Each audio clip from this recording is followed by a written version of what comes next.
જાહેર રસ્તો લોકોની અવરજવર, પરંતુ અચાનક આ રસ્તા ઉપર ચીસોના અવાજથી ખતરનાક રચાય છે એક સ્ક્રિપ્ટ. બે વિદ્યાર્થીઓ ટ્યુશને જવા નીકળી હતી, પરંતુ જાહેર રસ્તા ઉપર તેમની કોઈ રાહ જોતો હતો. સ્કૂટીને કાર દ્વારા આંતરવામાં આવી અને ત્યારબાદ યુવતી પર હિંસક હુમલો કરવામાં આવ્યો. આ એ તત્વો છે જેને બેટનો ઉપયોગ ક્રિકેટ રમવા માટે નહીં, પરંતુ યુવતીઓ પર ઘા કરવા માટે કર્યો.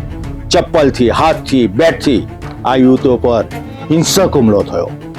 અચાનક કારે સ્કૂટીને આંતરી અને આ ઘટનાથી હેપતાઈ ગયેલી યુવતી કઈ સમજે તે પહેલા ગંદી ગાળો, બેટના ઘા, ચપ્પલ અને હાથથી હુમલો કરવામાં આવ્યો. આ ઘટનાથી અવરજવર કરનારા વાહન ચાલકો પણ એક તબક્કે રોકાઈ ગયા. લોકોએ આ તત્વોને રોકવાનો પ્રયત્ન કર્યો, પરંતુ હિંસા તેમના માથે સવાર હતી અને આ યુવતીઓ પર તેમને ગંદી ગાળોનો વરસાદ વરસાવતાની સાથે હુમલો કરી દીધો. જુઓ ક્રાઇમ રિપોર્ટમાં શું છે હકીકત.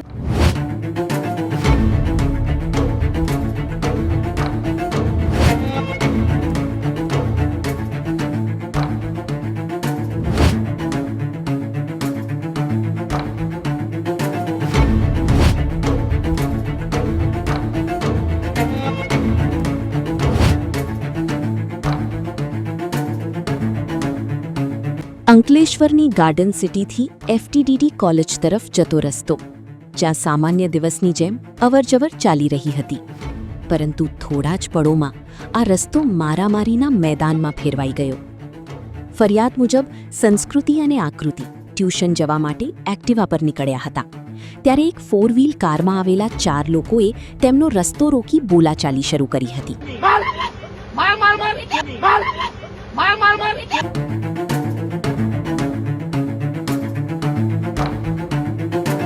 क्या नाम है आपका? संस्कृति से। क्या हादसा हुआ आपके साथ? हम लोग ट्यूशन जा रहे थे, तो मेरे एक फ्रेंड है पॉल करके, जिसके साथ हमारा झगड़ा हुआ था, उसके पापा वो लोग आए और उन्होंने हमारे ऊपर गाड़ी चढ़ा दी और उसके बाद है ना वो लोग डायरेक्ट हमारे ऊपर हाथापाई करने लगे. वो जो उसके पापा थे देवा भाई, वो दारू पीकर है ना मारपीट कर रहे थे और उन्होंने है ना बेड से मारा हमारे सर पे, शोल्डर पे, पैर पे, और फिर वो लोग है ना कपड़े फाड़ने की धमकियाँ दे रहे थे. और उसमें है ना पर्ल थी, उसके पापा देवा भाई थे, उनकी वाइफ और उनकी मम्मी थी. उनकी मम्मी ने चप्पल भी उठाई थी मारने के लिए और वो बहुत गंदी गंदी गालियाँ दे रहे थे, माँ बहन की और बाप पे गालियाँ दे रहे थे.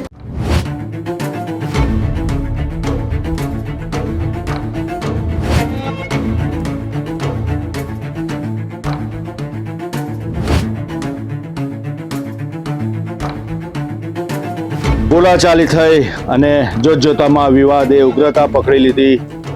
આખો પરિવાર ધસી આવ્યો.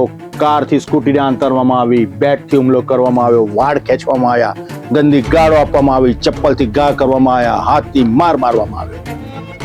કાયદો હાથમાં લેનારના આ તત્વો છે કોણ? નાયબ મુખ્યમંત્રી, ગૃહમંત્રી હંમેશા ભાષણોમાં કરે છે કે દીકરીની સુરક્ષા વ્યવસ્થા માટે કોઈ સમાધાન નહીં થાય. તો આ કેવો કાયદો છે કે ખુલ્લેઆમ જાહેર રસ્તા પર આવા તત્વો કાયદાને હાથમાં લેતા જરા પણ વિચાર નથી કરતા, કદાચ ડર નથી. અંકલેશ્વરની આ ઘટનાએ સૌ કોઈને હચમચાવી દીધા છે.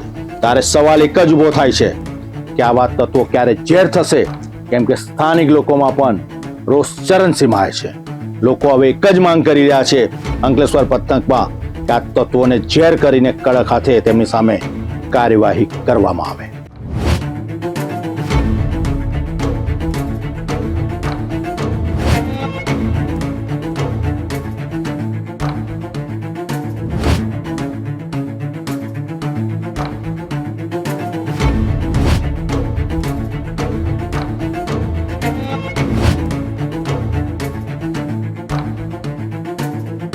મારામારીનો આ આખો ઘટનાક્રમ આસપાસ લાગેલા સીસીટીવી કેમેરામાં કેદ થયો છે. વિડીયોમાં મારામારીના દ્રશ્યો દેખાતા સમગ્ર ઘટના ફરી ચર્ચામાં આવી છે.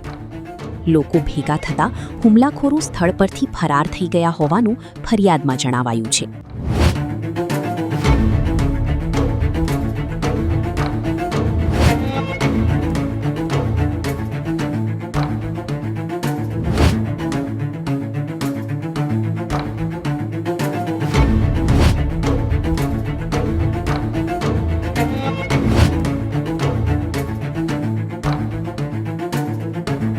ઈજાગ્રસ્ત બંને યુવતીઓને તાત્કાલિક હોસ્પિટલ ખસેડવામાં આવી હતી. ફરિયાદના આધારે અંકલેશ્વર જીઆઈડીસી પોલીસે દેવભાઈ, તેમની પત્ની, માતા અને પુત્રી પલ સહિત 4 લોકો સામે ગુનો નોંધી વધુ તપાસ શરૂ કરી છે. પોલીસે સીસીટીવી ફૂટેજ સહિતના પુરાવાઓના આધારે સમગ્ર ઘટનાની તપાસ હાથ ધરી છે.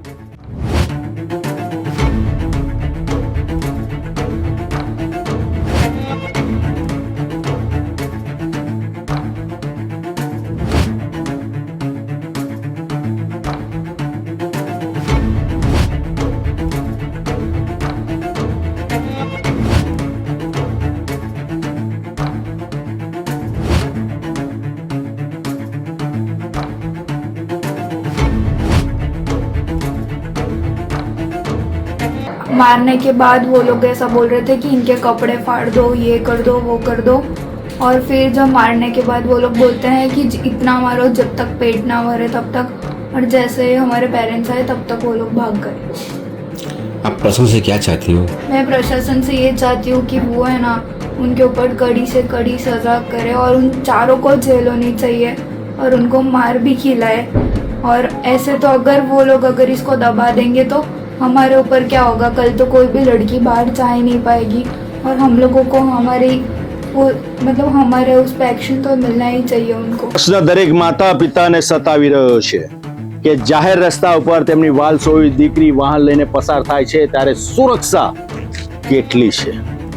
માત્ર વાતો સાંભળવા મળે છે, પરંતુ આવી યુવતીઓ ઉપર જ્યારે ખુલ્લેઆમ વાળ ખેંચીને ગંદી ગાળોના વરસાદ સાથે બેટથી હુમલો થતો હોય ત્યારે દીકરીની સુરક્ષા જોખમાતી હોય છે. આ એક ચિંતાનો વિષય છે અને પોલીસ માટે પડકાર છે. સીસીટીવી સામે આવી ગયા છે, સમગ્ર દેશે જોયા છે. હવે ધરપકડ ક્યારે થશે અને કડક કાર્યવાહી ક્યારે થશે તેની સામે સૌ કોઈની મીટ મંડાયેલી છે, પરંતુ આ ઘટનાએ સૌ માતા પિતાને વિચારતા પણ કરી દીધા છે.